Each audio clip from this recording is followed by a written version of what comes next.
வெள்ளத்தில் மூழ்கிய இலங்கை, அதிரடியாக களத்தில் இறங்கிய இந்தியா, உலகையே திரும்ப வைத்த மோடி. இலங்கையில் கடந்த நவம்பர் மாதத்திலிருந்து தொடர்ச்சியாக கனமழை பெய்து வருகிறது. அதனுடன் சமீபத்தில் வங்கக்கடலில் உருவான டிட்வா புயலும் சேர்ந்து கொண்டது. இதனால் கனமழையுடன் வெள்ளப்பெருக்கு சேர்ந்து கொண்டதால் இலங்கை முழுவதும் சின்ன பின்னமாகி உள்ளது. மக்களின் இயல்பு வாழ்க்கையும் முற்றிலுமாக பாதிக்கப்பட்டுள்ளது. இலங்கையில் கனமழையில் சிக்கி இதுவரை 330க்கும் மேற்பட்டோர் பலியாகி உள்ளனர். 400 பேரை காணவில்லை, பலர் காயமடைந்து உள்ளனர் என இலங்கை பேரிடர் மேலாண்மை மையம் தெரிவிக்கின்றன. மாயமான 400க்கும் மேற்பட்டோரை தேடும் பணியில் பேரிடர் மீட்பு குழுவினர் ஈடுபட்டுள்ளனர். இதனைத் தொடர்ந்து இலங்கையில் அவசர நிலை பிறப்பிக்கப்பட்டு மீட்பு நடவடிக்கை போர்க்கால அடிப்படையில் மேற்கொள்ளப்பட்டுள்ளது. இலங்கையில் மக்கள் துயரத்தில் ஆழ்ந்து கொண்டிருக்க இந்தியா ஒரு நிமிஷம் கூட காத்திருக்கவில்லை. உடனடியாக மோடியின் உத்தரவின் பேரில் ஆபரேஷன் சாகர்பந்து என்ற பெரிய மீட்பு திட்டத்தை துவங்கியது. முதல் நொடியில் இந்தியா கொடுத்த வாக்கு ஒன்று. இலங்கை தனியாக இல்லை,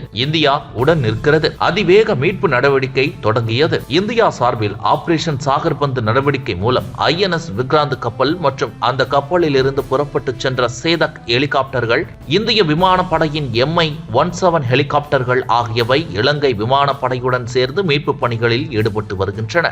இந்திய கடற்படையின் 2 கப்பல்களில் முதல் கட்டமாக 9.5 டன்கள் நிவாரணப் பொருட்கள் உடனடியாக கொண்டு சேர்க்கப்பட்டன. இது தவிர இந்திய விமானப்படையின் 3 விமானங்கள் 31.5 டன்கள் அளவிலான நிவாரணப் பொருட்களையும், இதன் பின்னர் சுகன்யா கப்பலில் 12 டன்கள் நிவாரணப் பொருட்கள் என மொத்தம் 53 டன்கள் நிவாரணப் பொருட்கள் இலங்கையை சென்றடைந்துள்ளன.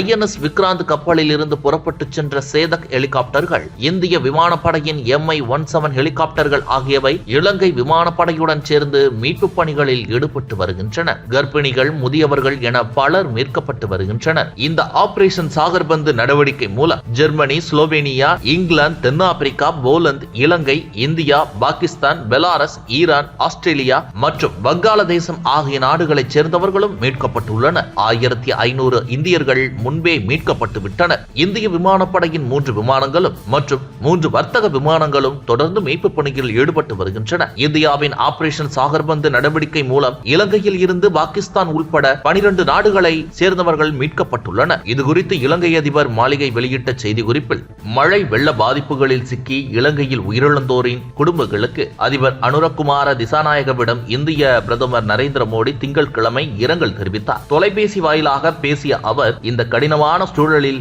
இலங்கைக்கு இந்தியா உறுதுணையாக நிற்கும் எனவும் உறுதியளித்தார். இலங்கைக்கு உதவுவதில் முதல் நாடாக இந்தியா திகழ்கிறது என தெரிவிக்கப்பட்டுள்ளது. இந்தியாவின் உதவிகளை கண்டு உலக நாடுகளும் வாயை பிளந்து நிற்கிறது.